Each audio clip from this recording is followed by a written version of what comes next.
Theodore Herzl wrote in his diary, because he would never say such a thing publicly, the following words. He said to himself, "We shall expropriate gently on the territory assigned to us." And that's actually before the founding of the Zionist movement as such, the World Zionist Congress. He went on to say in that passage that they wanted to purchase lands from the indigenous people, the Fellahin, the peasants in Palestine, mainly buying from absentee Ottoman landlords.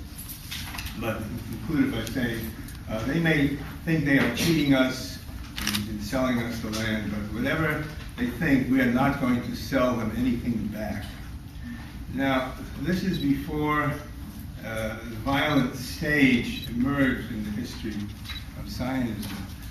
But my thesis is that the future is predicted, the trajectory is predicted in these remarks, because you can see that the logic is one of necessary expropriation. And there are three terms in that first sentence. The necessity of expropriation, because that's what it's going to be about. And also that it would be gentle, which means in effect that we're not as strong as we would like to be, and therefore we have to use the arts of deception to put this to the eye of the world. And finally, it would be a territory assigned to us.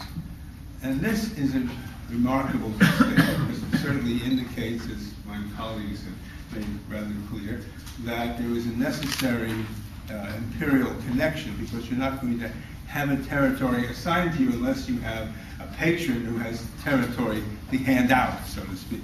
And so this inscribes the imperial motion of the future state of Israel even before the Zionist movement is founded.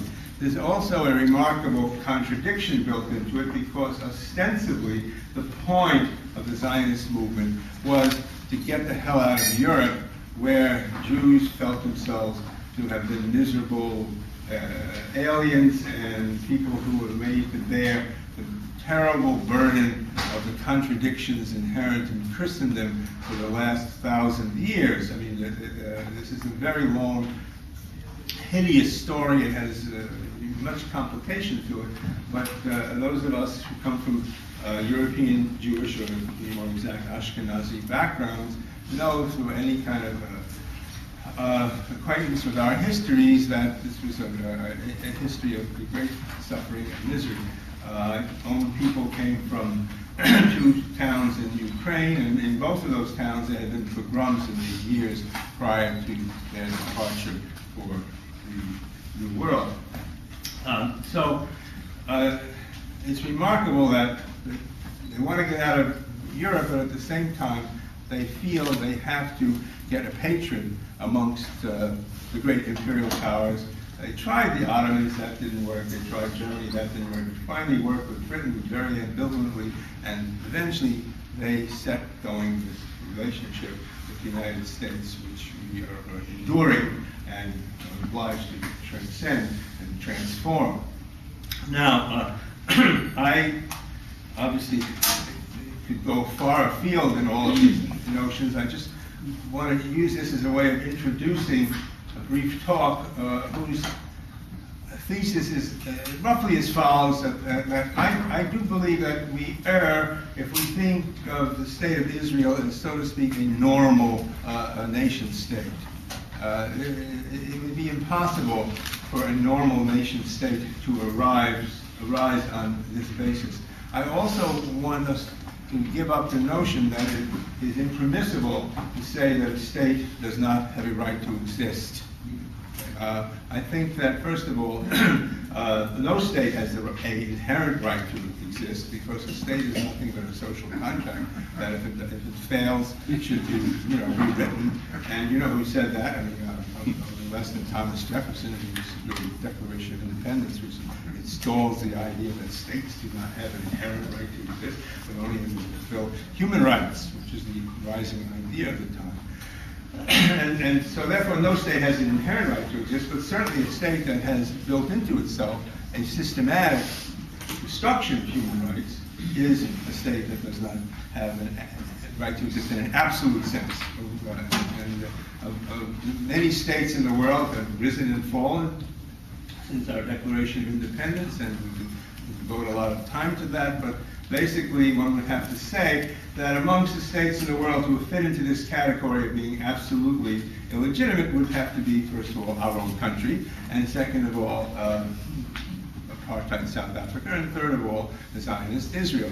I think we can also include Nazi Germany, but that's a somewhat different story because Nazi Germany does not arise in the historical matrix of settler colonialism, which is what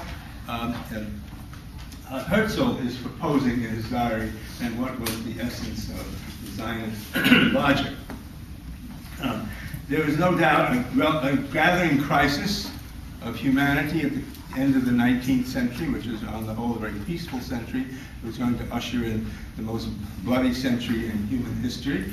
And there's no doubt also that Jewish people everywhere shared in this crisis, and in many painful ways and difficult ways.